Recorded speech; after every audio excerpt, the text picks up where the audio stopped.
We all know that Tony Rivalland is a busy man, and unfortunately we were unable to get hold of him this morning to give us the comments on his runners for Hollywood Bets Gravel on Sunday, but he is very, very ably assisted by Terry Fripp. So the picture that you see on screen is of Tony Rivalland, but we're not talking to Tony, we're talking to Terry, and we welcome you to the show, Terry, on very short notice. Good morning, and how are you?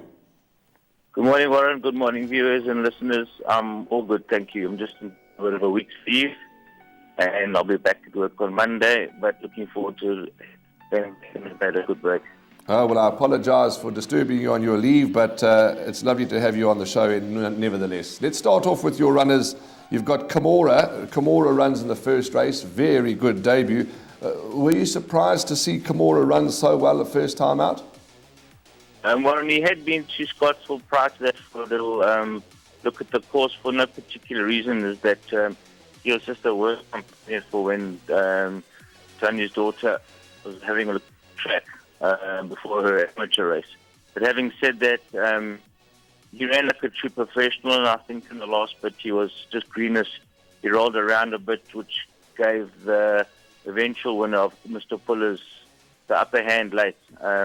I do believe that Mr. Fuller rates his horse, and I think the form has been franked in that race. But nonetheless, it was a creditable run, and on that run, we were expecting natural improvement. Okay, and in the race too, you've also got Cupid's Song, who's a first-timer by Oratorio, drawn a bit deep, and how's he been doing? Nice sort? He's a nice type of horse, and he's going to look for a lot further. Tony obviously opted to run him in the 6 furlong as opposed to the 1400, which we did have him on the day. We've trained his whole family, namely Kuvara, Extravagant, who's now gone to stud, and a nice horse called Scrabble, and we trained the mother. So Mrs. Lally is looking forward to seeing him run, and got good assistance from the saddle with Warren up, and we're expecting him to run a forward kind of race, albeit him a bit green as an individual, and he will come on leaps from the run.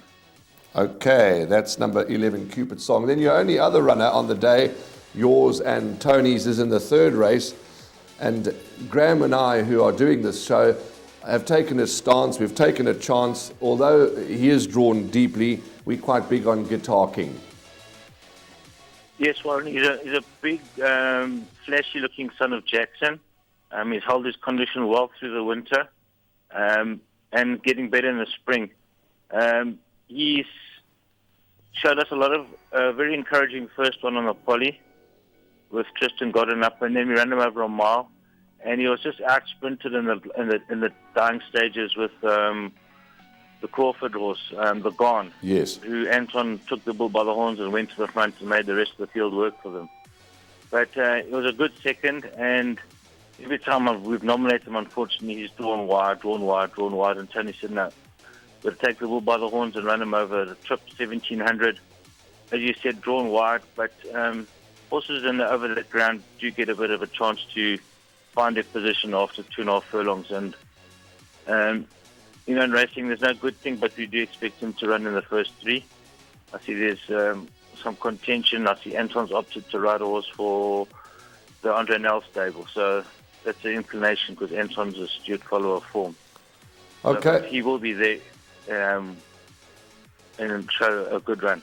Okay, that's number 14, Guitar King. Well, thank you for that, Terry. And as I said, sorry to disturb you on your leave, but all the very best to you, and thanks for your contribution. And of course, as Murphy's Law would have it, halfway through our conversation, my cell phone rang and it was Tony calling back, but you've beat him to it, so thanks very much.